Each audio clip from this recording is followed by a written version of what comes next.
பார்த்ததுண்டா இந்த நாடு பார்த்ததுண்டா நாடு பார்த்ததுண்டா இந்த நாடு பார்த்ததுண்டா. வணக்கம் பச்சை தமிழ் நேயர்களே.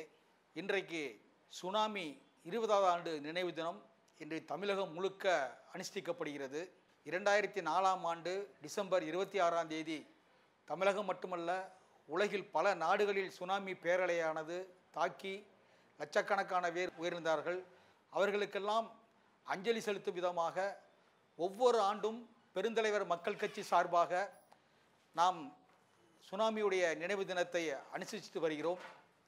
இன்று 20ஆம் ஆண்டு என்பதால் நம்முடைய பெருந்தலைவர் மக்கள் கட்சியினுடைய தலைமை அலுவலகத்தில் தலைவர் NR தனபாலன் அவர்கள் சுனாமியில் உயிர் நீத்த அனைவருக்கும் அஞ்சலி செலுத்தும் விதமாக மெழுகுவர்த்தி ஏந்தி அவர்களுக்கு இன்று நினைவஞ்சலி செலுத்தினார்கள்.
இது ஆண்டு, அதாவது 2004ஆம் ஆண்டு டிசம்பர் 26ஆம் நாள், இதுவரை இந்தியா சந்தித்திராத ஒரு நிகழ்வு.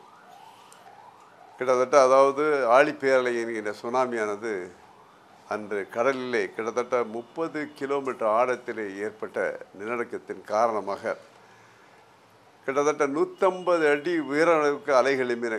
அதன் மூலமாக கிட்டத்தட்ட அதாவது இந்தியா, இலங்கை, மலேசியா, சிங்கப்பூர், இந்தோனேஷியா, தாய்லாந்து போன்ற நாடுகள் கிட்டத்தட்ட 2,30,000 பேரை பலி கொண்டது. அது குறிப்பாக இந்தியாவை பொறுத்தவரை கிட்டத்தட்ட 13,000 பேர் மரணம் அடைந்தார்கள். தமிழ்நாட்டில் மட்டும் 7,000 பேர் மரணம். மிகப்பெரிய இதுபோன்ற நிகழ்வு இந்தியாவில் முதன்முறையாக நாம் சந்தித்தோம். ஏன்னா கிட்டத்தட்ட 10 நிமிடங்கள் தொடர்ச்சியாக நிலவுகளுக்கு காரணத்தினால் மிகப்பெரிய ஒரு அழிவானது ஏற்பட்டது. இன்று பல்லாயிரக்கணக்கான வீட்டை இழந்தார்கள், உயிர்களை இழந்தார்கள், சொந்த பந்தங்கள் இறந்தார்கள் என்பதெல்லாம் கேட்டு. ஆனால் தொடர்ச்சியாக கிட்டத்தட்ட 20 ஆண்டுகள். அப்போ 2004ஆம் ஆண்டு நடைபெற்ற பொழுது நாம் அரிமா மாவட்டத்தின் ஆளுநராக இருந்தேன். அப்பொழுது ஏற்பட்டவுடன் இந்தியா முழுவதும் உள்ள அத்தனை அரிமா இயக்கங்களுக்கும் நான் அவர்களுக்கு தந்தி மூலமாகவும், மெயில் மூலமாகவும், ஃபோன் மூலமாகவும் அவர்களை தொடர்பு கொண்ட பொழுது கிட்டத்தட்ட 100கணக்கான லாரியிலே பொருட்களை அவர் அனுப்பி வைத்தார்கள்.